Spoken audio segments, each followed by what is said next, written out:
Hello bachcho, let's read the question. It says an alpha particle of 4 AMU and a singly charged sulfur ion of mass 32 AMU are initially at rest. They are accelerated through the potential V and then allowed to pass into the region of uniform magnetic field, which is normal to the velocities of the particles.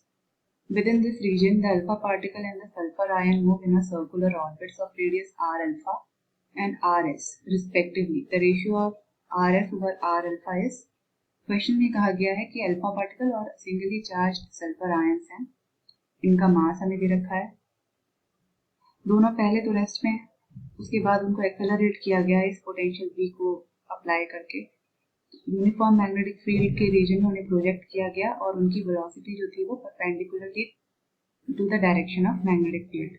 सो अगर आप perpendicular magnetic field के मतलब magnetic field की direction के perpendicular direction में अगर particle को incident करवाते हो तो वो एक सर्कल फॉर्म करता है। तो यहाँ पे उन सर्कुलर ऑर्बिट के रेडियस क्या होंगे, R alpha and R S. तो हमें रेशियो कैलकुलेट करना है, ठीक है। तो यहाँ पे की कॉन्सेप्ट क्या होगा, तो की कॉन्सेप्ट है यहाँ पे कि अगर let's say M V square over R equal to Q V V, ये क्या है, ये है सेंट्रीपिटल फोर्स और ये है magnetic force. So magnetic force let's say इस तरीके से अप्लाई किया गया है मैग्नेटिक फील्ड और यहाँ पे पार्टिकल को परपेंडिकुलरली प्रोजेक्ट किया गया है। तो पार्टिकल एक सर्कल फॉर्म करेगा, सर्कुलर ऑर्बिट में रोटेट करेगा जिसका रेडियस क्या होगा आर। सो सर्कुलर ऑर्बिट में रोटेट करने के लिए जो फोर्स लगता है उसे सेंट्रीपिटल फोर्स कहते हैं और मैग्नेटिक फील्ड की वजह से जो फोर्स अप्लाई होता है वो है क्यूबिकल, ठीक है। तो ये इक्वल होंगे क्योंकि मैग्नेटिक फील्ड है, यहाँ पे मैग्नेटिक फोर्स होगा जो सेंट्रीपिटल फोर्स की तरफ काम करेगा और पार्टिकल यहाँ रोटेट करेगा, ठीक है, सर्कुलर ऑर्बिट में। तो यहाँ से V कैंसिल हो गया, R is equal to M B divided by Q B. तो ये आ जाएगा radius of the circular orbit, radius of circular orbit. So ये सर्कुलर ऑर्बिट है और ये इसका रेडियस है r।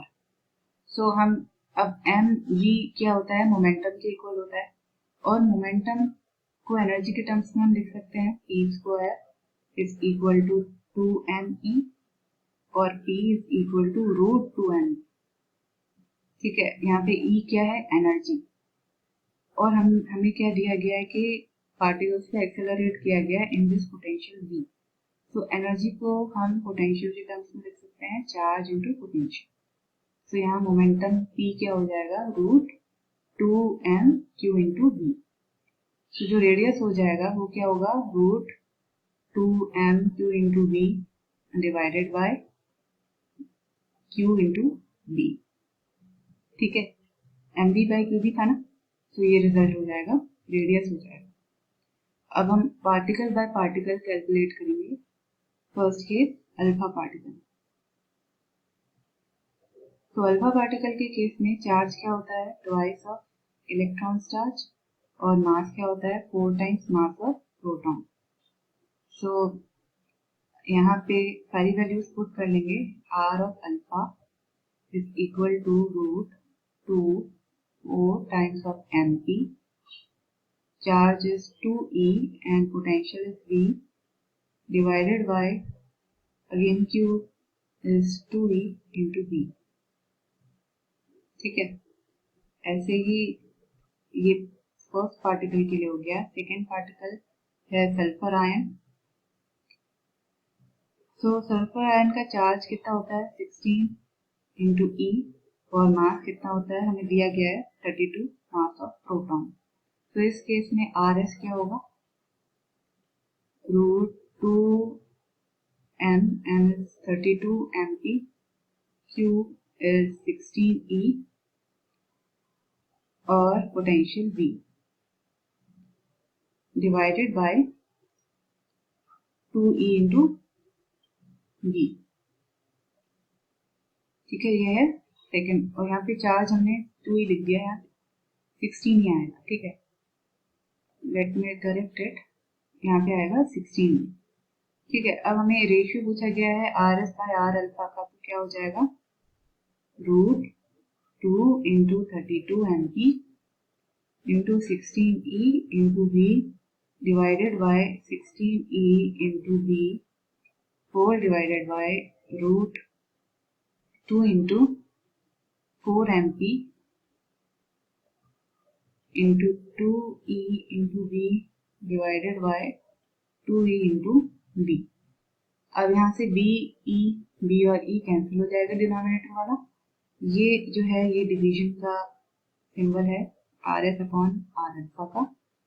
ठीक है, MP से MP कैंसिल हो जाएगा और E से E, B से B, तो 2 8 जा 16, 2 से 2 कैंसिल हो गया, यहाँ 4 8 जा 32 और 2 8 जा 16, तो हमारे पास क्या बचा ऊपर रूट में 8 स्क्वायर डिवाइड में 8। ठीक है, तो ये क्या हो जाएगा बाहर 8/8 इज इक्वल टू, अब यहाँ पे क्वेश्चन में हमसे कहा गया है कि सिंगली चार्ज सल्फर आयन है, तो ये हमने स्किप कर दिया। तो सिंगली चार्ज की वजह से यहाँ पे सल्फर आयन का जो चार्ज है वो 16E ना होके केवल E हो जाएगा। ठीक है, तो यहाँ पे करेक्ट हो जाएगा, यहाँ से 16 हट जाएगा, तो उसको करेक्ट कर लीजिए, यहाँ पे 16 नहीं होगा।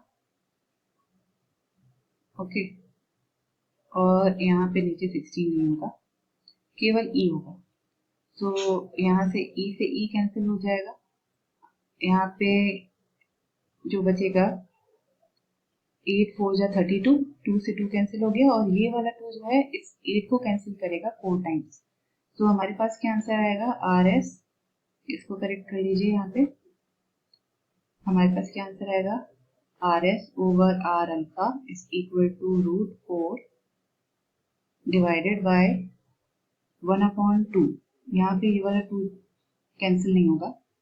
ठीक है, so 2 into 2 is equal to 4, तो यहाँ रेशियो क्या आएगा 4, R S over R alpha is 4, so correct answer क्या हो जाएगा यहाँ 4। I hope you understood it well, best of luck.